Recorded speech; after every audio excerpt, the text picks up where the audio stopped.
ફફડાટી આવ્યા? એ ગડબડિયો ગાંડો આવ્યો. ઓ બાપા બકુલ મમરા તમારી વાત સાચી હો. ગરબડિયા ગાંડાએ ઢીબી નાખ્યા. તો એટલે તો એમી તમને ઈ બાજુ જવાની ના પાડતા હતા. કા ગરબડિયા ગાંડાના માર ખાધા ને? યા, તો પણ હાલો ને આપણે બધાય છે ને ગરબડિયા ગાંડાને ઢીબી નાખવી.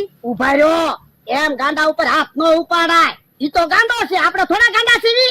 ઈ હાસું. અને ગાંડો આપણને ઓળખે ના ના, તો પછી હો ના ઘરે આવ્યા જાવ. હું મારી વાડીએ ભાગું. અમરાભાઈ કાંક ગરબડ લાગે છે. આ ઈ હાસુ ભોળા દાદાને કોક બે ધોલ મારે તોય કેટલા બીવે. આપણને હારે લઈ જાય. આજ તો એકલા વાડીએ ભાગે છે. તો એટલે તો કહું છું. અને ગાંડાનું નામે પાછો ગરબડિયો ગાંડો એવું છે. કાક તો ગડબડ છે જ તે. ક્યાંક ભોળાનો માણા ગાંડો ના બન્યો ને. હવે ઈ તો એના ગામ ગયેલો છે. ઈ તો ભોળો ખોટું બોલતા હોય તો ઈ હાસુ ઈ વિચારવા જેવું કરું. પણ ભોળા દાદાનો માણસ ગાંડો બન્યો હોય તો કઈ ભોળા દાદાને થોડો ધોકા મારે? ઈ હાસુ તો ગરબડિયો ગાંડો આવે પેલા તો ભોળા દાદાને જ ધોકા મારે છે. હે આમ તો એની વાડીમાં આટા મારે છે. એને અહીંયા બેહવા બોલાવું તો મને બીક તો ન લાગે. એ અમથાભાઈ અહીંયા આવો તો. ભલે અમથાભાઈ કેવું પડે, અહીંયા બેહવા આવે તો મને બીક તો ન લાગે.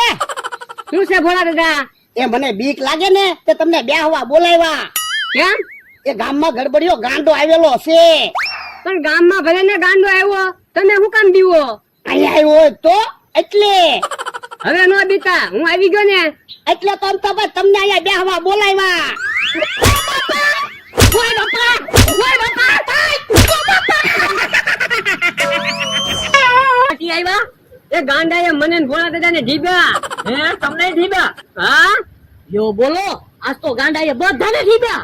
ભોળા દાદાની વાડીએ જાવીને ગરબડિયો ગાંડો આવે. તો એક કામ કરો, થોડાક દિવસ કોઈ મારી વાડીએ ન આવતા. ભલે મારે માર ખાવા પડે. પણ ધોકા વાગે કેવા? હવે તેમી તો એક બે ધોકા ખાધા છે.